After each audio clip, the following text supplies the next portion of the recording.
welcome to Learning Radius. Welcome to Learning Radius Current Affairs 2020-21. In this video, we will be discussing another 10 topics related to economic and social development.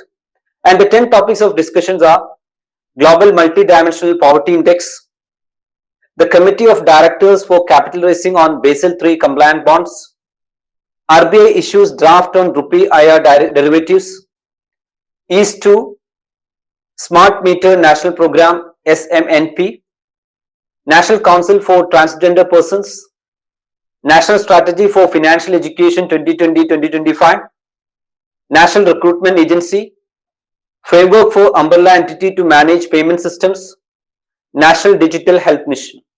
So the topics of discussions are, once again, it is starting from Global Multidimensional Poverty Index, the Committee of Directors for Capital Raising on Basel III Compliant Bonds, RBI issues draft on Rupee IR derivatives, EAC East 2, Smart Meter National Program SMNP, National Council for Transgender Persons, National Strategy for Financial Education 2020-2025, National Recruitment Agency, Framework for Umbrella Entity to Manage Payment System, National Digital Health Mission.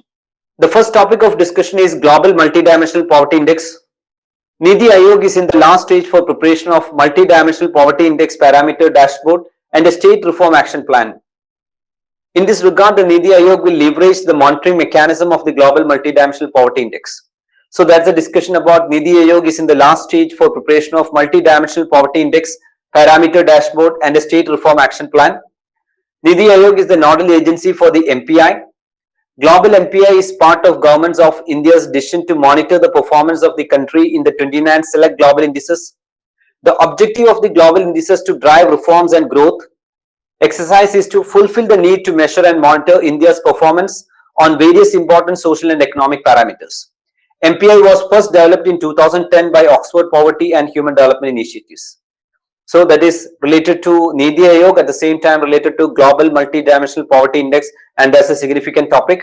So NITI Aayog is the nodal agency for the Multidimensional Poverty Index. Global MPI is part of Governments of India's decision to monitor the performance of the country in 29 select global indices. The objective of the global indices to drive reform and growth exercise is to fulfill the need to measure and monitor India's performance on various important social and economic parameters. MPI was first developed in 2010 by Oxford Poverty and Human Development Initiative. The next topic of discussion is the Committee of Directors for Capital Raising on Basel III Compliant Bonds. The Committee of Directors for Capital Raising at its meeting accorded its approval to allot 70,000 Basel III compliant, non-convertible, taxable, redeemable debt instruments in the nature of debentures aggregating to Rs 7,000 crore to bond subscribers. So the Committee of Directors for Capital Raising at its meeting accorded its approval to allot 70,000 Basel III compliant, non-convertible, taxable, redeemable debt instruments in the nature of debentures aggregating to Rs 7,000 crore to bond subscribers. State Bank of India has raised Rs 7,000 crore by issuing Basel III compliant bonds. The bond qualify as Tier 2 capital of the bank and has face value of Rs 10 lakh each, bearing coupon rate of 6.24% per annum payable annually for a tenure of 10 years. There is a call option after 5 years and on anniversary thereafter. Call option means the issuer of the bond can call back the bonds before the maturity date by paying back the principal amount to investors. So that's a basic discussion regarding the Committee of Directors for Capital Raising on Basel III Compliant Bonds. The next topic of discussion is RBI issues draft on Rupee IR derivatives. The Reserve Bank proposed allowing foreign portfolio investors, FPIs, to undertake exchange traded rupee interest rate derivatives transactions subject to an overall ceiling of 5,000 crore. So the Reserve Bank proposed allowing for foreign portfolio investors to undertake exchange traded rupee interest rate derivatives transactions subject to an overall ceiling of 5,000 crore. Interest rate derivatives are contracts whose value is derived from one or more interest rates, prices of interest rate instruments, or interest rate indices. It aims at encouraging higher non-resident participation, enhance the role of domestic market makers in the offshore market, improve transparency, and achieve better regulatory oversight. So once again, the Reserve Bank proposed allowing foreign portfolio investors to undertake exchange traded rupee interest rate derivatives transactions subject to an overall ceiling of 5,000 crore. So what is interest rate derivatives? Interest rate derivatives, IRDs, are contracts whose value is derived from one or more interest rates, prices of interest rate instruments or interest rate indices. So it aims at encouraging higher non-resident participations, enhance the role of domestic market makers in the offshore market, improve transparency and achieve a better regulatory oversight. Next is EASE 2, that is Enhanced Access and Service Excellence.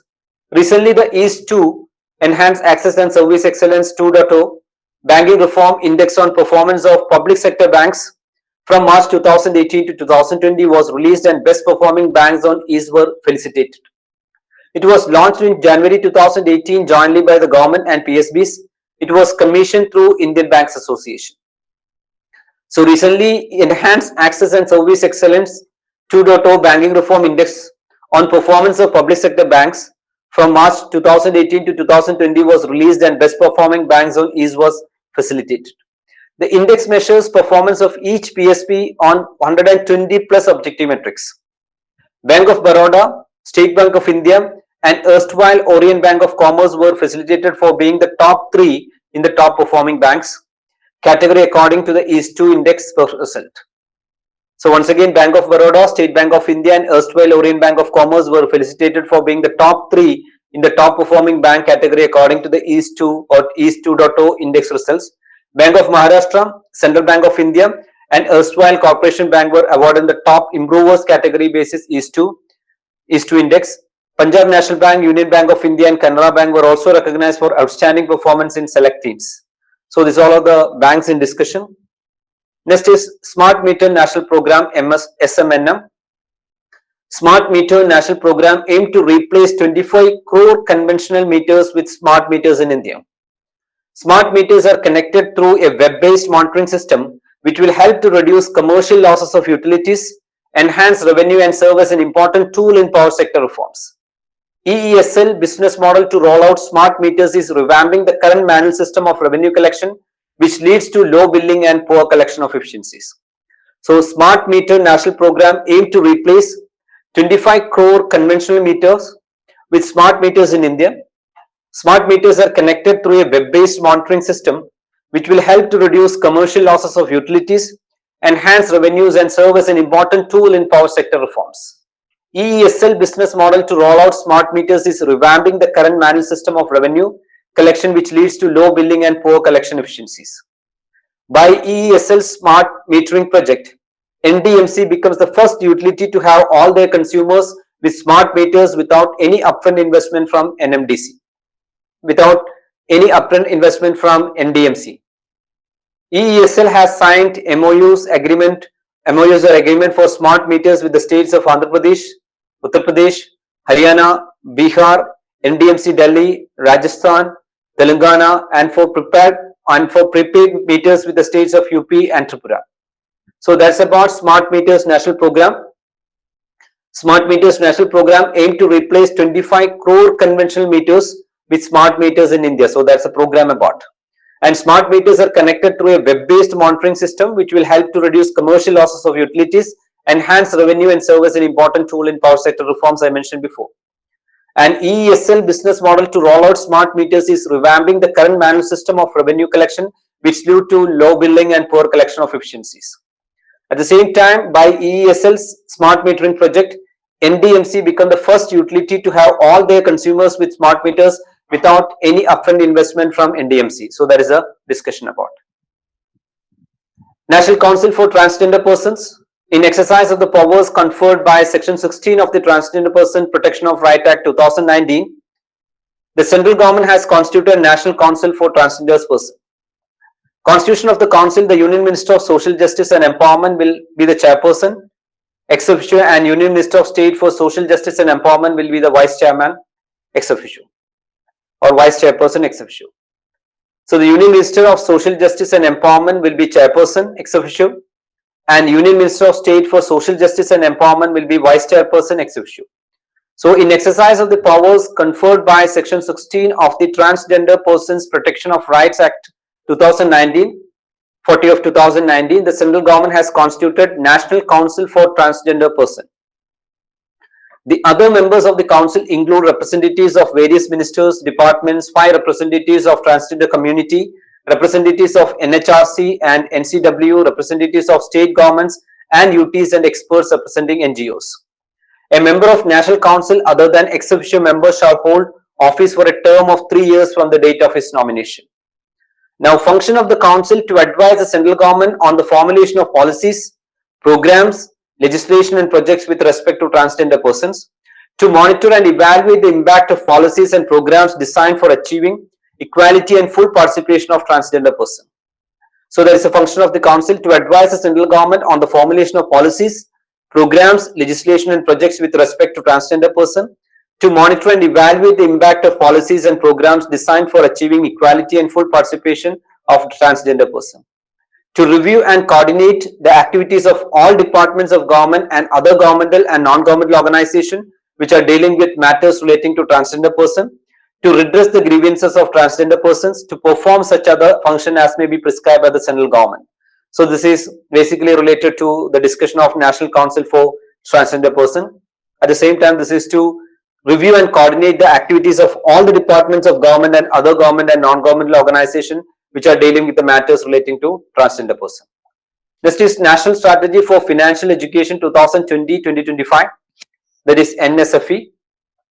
It's a multi-stakeholder led approach for creating a financially aware and empowered India. So National Strategy for Financial Education 2020-2025 NSFE, 5 core action approach for promoting financial education. The 5 C's outlined by the strategy paper are: one is content, capacity, community, communication and collaboration. So this is 5C: content, capacity, community, communication and collaboration. So National Strategy for Financial Education 2020-2025 is a multi-stakeholder led approach for creating a financially aware and empowered India. To achieve the vision of creating a financially aware and empowered India, NSFE has laid down strategic objectives like inculcate financial literacy concepts among the various sections of the population through financial education to make it an important life skill, and encourage active saving behavior. Among the other strategic objectives are encouraging participation in financial market to meet financial goals and objectives, developing credit discipline and encourage availing credit from formal financial institutions as per requirement, and improving usage of digital financial service in a safe and secure manner. The document stresses on development of financial literacy content for school children, including curriculum and core scholastic, teachers, young adults, women and new entrants at workplace, entrepreneurs, senior citizens, persons with disability, illiterate people. The next topic of discussion is National Recruitment Agency. It's a common eligibility test to replace multiple examination for recruitment to central government jobs. At present, candidates seeking government job have to appear for separate examination conducted by multiple recruitment agencies for various posts. Candidates have to pay fee to multiple recruitment agencies and also have to travel long distance for appearing in various exams. Now, the salient feature of NRA, National Recruitment Agency, the common eligibility test will be held twice a year. There will be different CET, that is, there will be different common eligibility tests for graduate level, 12 pass level and 10 pass level to facilitate recruitment to vacancies at various levels. The CET will be conducted in 12 major Indian languages. This is a major change as hitherto examination for recruitment to central government jobs were held only in English and Hindi. To begin with, CET will cover recruitment made by 3 agencies: Staff Selection Commission, Railway Recruitment Board and the Institute of Banking Personnel Selection. So SSC, RRB, IBPS. This will be expanded in a phased manner. So the CET will be conducted in 12 major Indian languages. This is a major change as hitherto examination for recruitment to central government jobs were held only in English and Hindi. To begin with, CET will cover recruitments made by 3 agencies with Staff Selection Commission, Railway Recruitment Board and the Institute of Banking Personnel Selection. This will be expanded in a phased manner. CET will be held in 1,000 centers across India in a bid to remove the currently prevalent urban bias. There will be an examination center in every district of the country. There will be a special thrust on creating examination infrastructure in the 117 aspirational district. CET will be a first level test to shortlist candidates and the score will be varied for the 3 years. There shall be no restriction on the number of attempts to be taken by a candidate to appear in the CET subject to the upper age limit. Age relaxation for SCs, STs and OBC candidates as per existing rules will apply.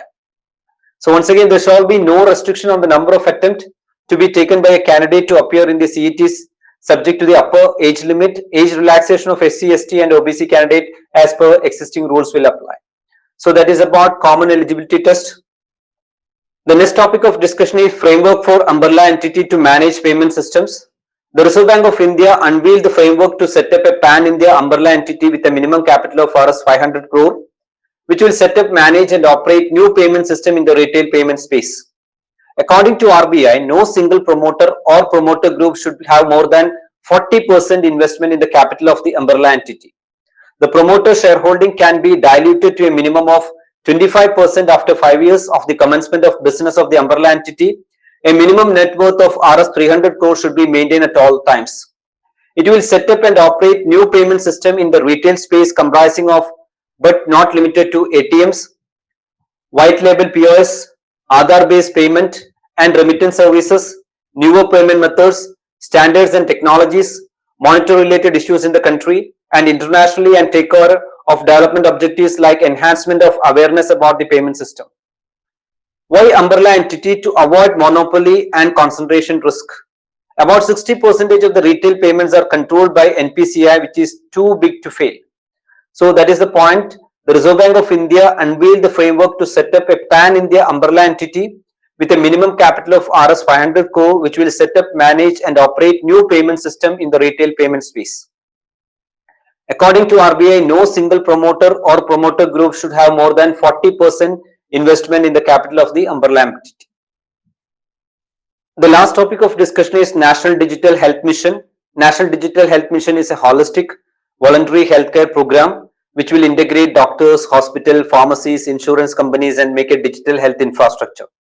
The health ID card is created with details like Aadhaar and mobile number and generate unique ID for each individuals. The National Digital Health Mission includes Health ID, DigiDoctor, telemedicine, e-pharmacy, healthcare registry and personal health records digitally stored. The National Health ID will be a repository of all health related information of a person. Each health ID will be linked to a health data concern manager such as National Digital Health Mission, which will be used to seek the patient's consent and allow for seamless flow of health information from personal health records module. So that is about the National Digital Health Mission, which includes Health ID, DigiDoctor, telemedicine, e-pharmacy, healthcare registry and personal health records digitally stored. The National Health ID will be a repository of all health related information of a person.